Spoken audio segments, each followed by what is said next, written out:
Hello hello hello welcome back in engineer style का ज्ञान। और आज हमारा टॉपिक है कॉम्पटन इफेक्ट, जिसको अपन विद डेरिवेशन देखने वाले हैं, डिटेल में देखेंगे और ईजिएस्ट वे में अपन कराने की पूरी कोशिश करेंगे। तो आ जाओ फटाफट से, कॉम्पटन इफेक्ट होता क्या है सबसे पहले। तो बेसिकली जब भी आपकी एक लाइट किसी ग्रेफाइट ब्लॉक के ऊपर गिरती है तो वहाँ पर वो लाइट क्या हो जाती है, स्केटर्ड हो जाती है। यानी कि सपोज कीजिए एक मोनोक्रोमेटिक एक्सरे लाइट आपकी जब ग्रेफाइट ब्लॉक पे इंसिडेंट हो रही है तो वहाँ पर लाइट्स स्केटर्ड हो जाती है। अब लाइट पड़ रही है यानी कि फोटोन्स होते हैं वहाँ पे। ग्रेफाइट ब्लॉक की बात कर रहा हूँ यानी कि वो इलेक्ट्रॉन्स होते हैं बहुत सारे। तो जब आपका एक फोटोन्स आता है, इलेक्ट्रॉन पे इंटरेक्ट होता है, वहाँ से कुछ फोटोन्स तो आपके स्केटर्ड हो जाते हैं और कुछ अपने रिकॉइल्ड हो जाते हैं इलेक्ट्रॉन। ठीक है, तो आपके फोटोन्स तो स्कैटर्ड हो गए एंड कुछ आपके रिकॉइल्ड हो गए इलेक्ट्रॉन्स यहाँ पर, यानी कि एमिट हो गए, उत्सर्जित हो गए, जिसे अपन नॉर्मली बोलते हैं। तो फोटोन आपका जिसका एनर्जी का फॉर्मूला होता है H mu and momentum of that particular photon is H mu upon C होता है, जो हमें पता है। इलेक्ट्रॉन के केस में आइंस्टीन वाला फॉर्मूला लगेगा एम सी स्क्वायर, तो जीरो के केस में M zero C square and photon sorry electron का मोमेंटम हो नहीं रहा क्योंकि ये स्टेबल है, तो यहाँ पर इसकी वैल्यू जीरो है इन दिस केस। अब एक और चीज़, एक फोटोन आपका जो होता है एक इलेक्ट्रॉन से एट ए टाइम क्या करता है, इंटरेक्ट करता है। नाउ यहाँ से फोटोन निकला आपका, ठीक है, यहाँ से इलेक्ट्रॉन निकला, ठीक है। अब आपके स्केटर्ड हुए फोटोन का फॉर्मूला नए वाले का, यानी कि कोलाइड हो गया ना यहाँ पे कोई चीज़, यहाँ पे ये लाइट आई तो यहाँ पे कोलिजन हुआ, कोलिजन के बाद का इफेक्ट हुआ जहाँ पर नई आपकी एनर्जी निकली। तो E P equal to H mu dash P dash equal to H mu dash upon C हो गया। अब मेरे को ये पता है कि एनर्जी होती है वो स्केलर होती है, यानी कि लीनियर होती है। एंड जो आपका मोमेंटम होता है वो दोनों डायरेक्शन में होता है, एक्स एक्सिस में भी हो सकता है एंड वाई एक्सिस में भी हो सकता है। So that we have to find out that value. तो उसके लिए हमारे पास एक है स्कैटरिंग एंगल, जो हमने यहाँ पे डिफाइन कर रखा है। तो इसका स्कैटरिंग एंगल निकाल के एक्स एक्सिस पर क्या आपका मोमेंटम रहेगा, तो P dash cos phi equal to H mu dash upon C cos phi. P की वैल्यू यहाँ पे पुट कर दी एंड कोस फाई लग गया। नाउ बात करूँ अगर इलेक्ट्रॉन की, तो उसके केस में टीटा कंसीडर कर रहा हूँ, तो रिकॉइलिंग आपका एंगल आ गया यहाँ पर, तो P E dash cos theta हो गया एंड पी ई की वैल्यू एम वी होती है, जो अपन ने प्रीवियस वीडियोस में काफ़ी टाइम देखी थी। स्टेबल के केस में जीरो, मूविंग के केस में एम वी कोस टीटा, ठीक है।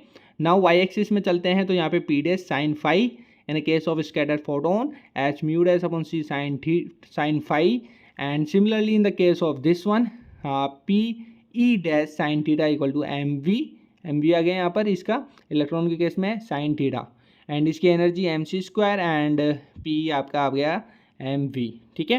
तो ये चीज़ें याद रखने की है। एक चीज़ देखो, ये लाइन एक तरह से शो आपको एक और चीज़ शो कर रही है कि ये बिफोर कोलिजन की वैल्यूज़ है एंड ये आफ्टर कोलिजन की। तो लॉ ऑफ कन्वर्जेशन के अकॉर्डिंग अपन को पता है कि before energy and after energy equal रहती है, before momentum and after momentum equal रहेगा।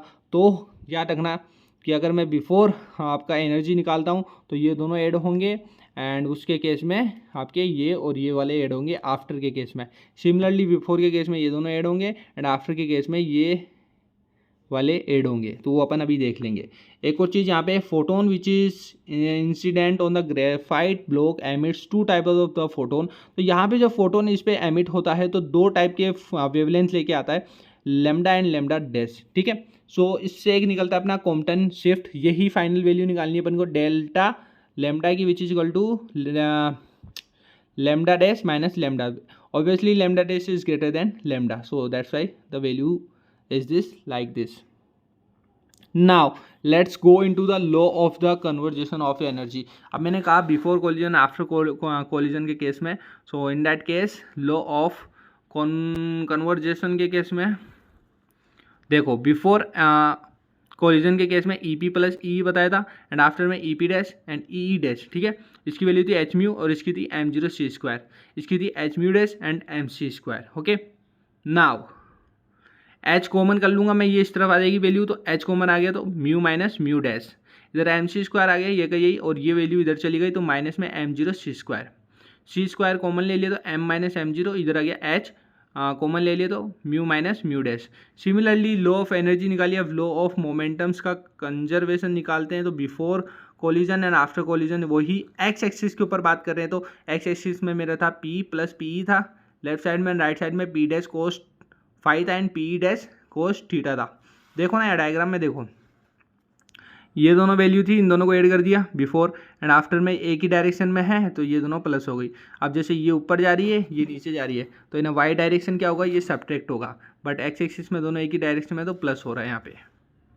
तो ऑन द एक्स एक्सिस हमने फाइंड आउट कर ली है वैल्यू एंड इन दोनों की वैल्यू अपने ने यहाँ पुट कर दी, पी की, पी डैश की एंड पी ई की, ठीक है, दोनों वैल्यू पुट हो गई। अब यहाँ पर मैं क्या कर रहा हूँ, सी है ना, सी से मल्टीप्लाई कर देते हैं इन सबको, सी से मल्टीप्लाई करें तो ये सी कट जाएगा, ये सी कट जाएगा और इधर एक सी लग जाएगा, राइट। तो H mu equal to H mu dash cos phi plus M V C cos theta. Similarly अब मैं ये वैल्यू यहाँ पे रखूँगा, बाकी को इसको इस तरफ ले जाऊँगा तो एच म्यू माइनस में H mu dash cos phi.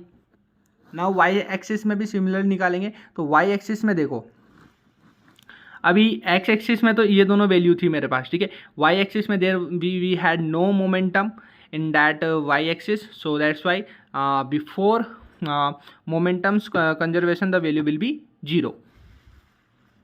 so y axis में ये वैल्यू जो 0 आ गई, राइट एक्सिस में राइट साइड में आ गई p dash sine five minus, क्योंकि अपोजिट डायरेक्शन में then p e dash sine theta, हाँ यार theta, right. So now 0 equal to H mu dash upon C sine five minus M B sine theta, इन दोनों का आपस में equal to कर देता हूँ एंड सी से मल्टीप्लाई कर देता हूँ, then M B C sine theta equal to H mu dash sine five, which is your equation 3, this is your equation 2 and that one is your equation number 1। अब आगे चलते हैं। अब मैंने इनको इक्वेशन 2 बनाया है, 3 बनाया है, तो कहीं ना कहीं इनको यूज़ करने वाला हूँ। मेरे को यहाँ दिख रहा है ये साइन है कोस है, अगर दोनों को स्क्वायर करके जोड़ दूँ तो sine square plus cos square 1 हो जाता है। तो मैं क्या करने वाला हूँ, इन दोनों को ऐड करूँगा, उससे पहले इन दोनों को स्क्वायर रूट करूँगा, ठीक है।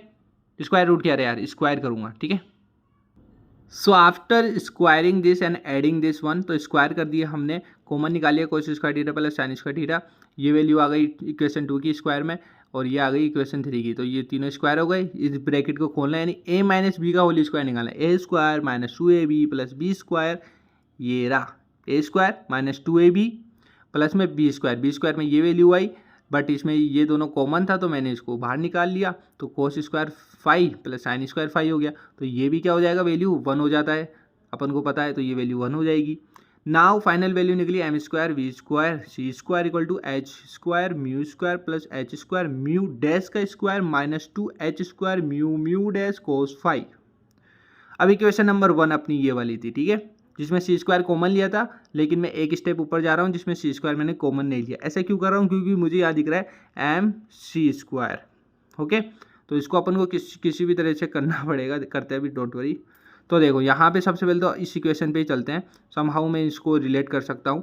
तो इस इक्वेशन के थ्रू मैं क्या कर रहा हूँ, सबसे पहले इसको स्क्वायर कर रहा हूँ, तो एम स्क्वायर सी की पावर 4, इन दोनों का होल स्क्वायर ब्रैकेट आ गया, तो ए प्लस बी का होल स्क्वायर ब्रैकेट ओपन करो तो A square plus B square plus में 2a एंड b, ये पूरा a ये पूरा b। नाउ इनको अपन क्या करते हैं, एक चीज़ कर सकते हैं, राइट। तो यहाँ पर मुझे एक चीज़ दिख रही है, देख पा रहे हो, a माइनस बी का होल स्क्वायर है, तो a स्क्वायर ये ब्रैकेट के साथ मल्टीप्लाई हो रहा है एच स्क्वायर, बी स्क्वायर, ठीक है, फिर एच स्क्वायर मल्टीप्लाई हो रहा है माइनस 2ab, ओके, ये वैल्यू ये रही, ये वैल्यू ये रही, राइट। Equation number 5। अब इक्वेशन नंबर 5 को मैं अगर 4 से सब्ट्रैक्ट कर दूँ तो क्या होगा, लेट्स सी, क्योंकि मुझे पता है, देखो ये वाली वैल्यू और ये वाली वैल्यू, ये वाली वैल्यू, ये वाली वैल्यू एक जैसी, अगर दोनों को सब्ट्रैक्ट करूँगा तो ये चारों तो कट जाएगी आपस में, उसके बाद जो बचेगा उनको देख लेंगे। तो सब्ट्रैक्ट कर दें, इनको कर दिया मैंने, देखो ये वैल्यू और ये वैल्यू आ गई। अब ये पूरी वैल्यू आ गई आपकी इक्वेशन नंबर 4 की, ठीक है, एंड ये वाली वैल्यू आ गई आपकी इक्वेशन नंबर 5 की। ये ऊपर वाली तो इक्वेशन नंबर 5 की है, 5 से 4 को सब्ट्रैक्ट किया अपन ने, सो दैट नाउ यहाँ पे क्या होगा, ये कट गया, ये कट गया, बच गया क्या, ये वाला पार्ट, ये वाला पार्ट, ये वाला पार्ट।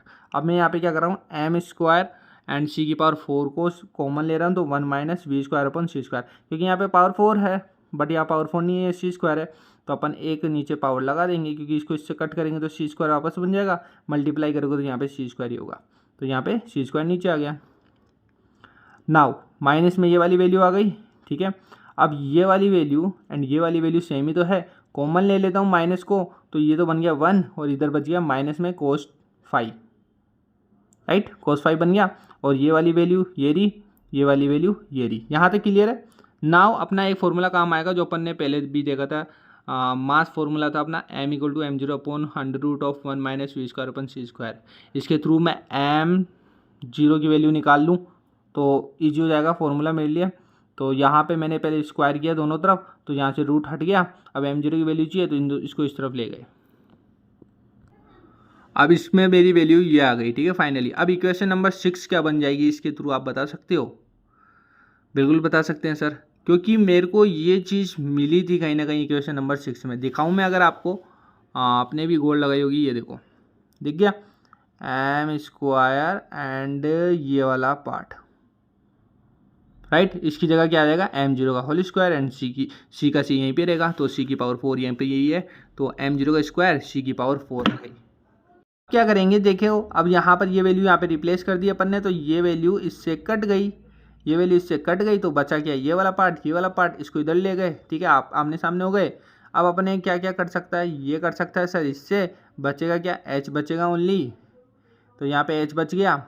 नाउ ये v और v डैश को नीचे ले गया मैं, और इस वाले पार्ट को इस तरफ ले आया, सिंपल। तो h/m0c² आ गया, ये का ये यहीं पर ही है, एंड ये वाला पार्ट नीचे चलेगा, तो v - μ' v dash equal to h/m0c², 1 - cos⁡φ, equation number 7। अब अपन को देखो यहाँ पे v एंड v डैश है, तो अपन क्या करते हैं, अपन को पता है लैम्डा इक्वल टू c/μ होता है। इसी प्रकार लैम्डा डैश क्या होगा, c/μ होगा। अगर अपन को निकालना है कॉम्पटन शिफ्ट, तो लैम्डा डैश माइनस लैम्डा, तो ये दोनों सब्ट्रैक्ट हो गए, c कॉमन हो गया, इनको सोल्व करेंगे तो mu minus mu dash upon mu dash, इसके इक्वल टू क्या वैल्यू आई, lambda dash minus lambda upon C. ये वाली वैल्यू यही तो है, इसकी जगह ये पुट कर दो यहाँ पर, यहाँ पे पुट करी तो देखो इक्वल टू ये आ गया, राइट। अब ये एक सी है, सी को सी से काट दिया तो यहाँ कुछ नहीं बचा, यहाँ बचा lambda dash minus lambda equal to h/m0c1 - cos⁡φ which is equal to Compton shift. तो यही तो अपन को निकालना था, that is our final output. ये आपका फाइनल फॉर्मूला यहाँ पे बन जाता है। अब है ना, ये जो पार्ट आया ना आपका ये वाला, दैट इज योर कॉम्पटन का कांस्टेंट बोलते हैं इसको, जिसकी डायरेक्ट वैल्यू होती है 0.0242। अब जैसा कि मैंने बताया था जिसकी डायरेक्ट वैल्यू ये होती है, तो मैंने यहाँ पे ये पुट कर दिया, तो एक तरह से फाइनल आउटपुट आपका ये है। अब मैं यहाँ पे एक केस बनाऊंगा, अलग अलग केस, जिसके अंदर फाई की वैल्यू अलग अलग रखेंगे। 0 डिग्री एंगल पर cos⁡φ 0 की वैल्यू 1 होती है, तो यहाँ पर क्या हो गया, ये तो पूरा पार्ट 0 बन गया, 0 बन गया तो del lambda equal to lambda dash minus lambda equal to 0, तो lambda dash equal to lambda. तो लैम्डा की वैल्यू यानी कि दोनों वेवलेंथ है जो फोटोन की, उनके बीच का दोनों इक्वल है, दोनों बीच का डिफरेंस 0 है, तो उनका ग्राफ इस टाइप से बनेगा जिसमें लैम्डा की वैल्यू 0 है। सिमिलरली π/2 करूँगा तो इस बार इसकी वैल्यू 0 हो जाएगी, तो यानी 1 हो गया, तो वैल्यू आ गई 0.0242, ठीक है। तो नाउ थोड़ा सा डिफरेंस आया, यानी कोई ना कोई डिफरेंस मिलके आया अपने को, तो लैम्डा एंड लैम्डा डैश के बीच का डिफरेंस ये रहा। नाउ अब मैं पाई रख रहा हूँ, इसकी वैल्यू पाई रखी तो -1 आ गया, ठीक है। अब आपको पता है कि वही पीरियड आपका सेम फॉलो होता रहता है बार बार, आगे जो 3/π2 कर लो, फिर 4/2π कर लो, तो सेम वैल्यूज आती रहेगी। तो ये आपका क्या कहाँ पर आ गया, मैक्सिमम का केस आ गया, तो डेल लैम्डा मैक्सिमम की वैल्यू आ गई 0.0484। तो इनके बीच में डिफरेंस ज़्यादा दिख रहा है, ग्राफ के अंदर भी देख पा रहे हो, तो इसकी वैल्यू आ गई डेल लैम्डा इक्वल टू 0.0484। तो ये था हमारा Compton effect with formula with everything. I believe आपको मज़ा आ गया। मज़ा आ गया तो क्या करना है, लाइक करना है, चैनल को सब्सक्राइब करना है, एंड इसका पूरा कंटेंट आपको गूगल के ऊपर भी मिल जाएगा, so you can go over there also and get the questions about of it. सो जय हिंद जय भारत, मिलते हैं नेक्स्ट वीडियो के साथ में। Thank you so much.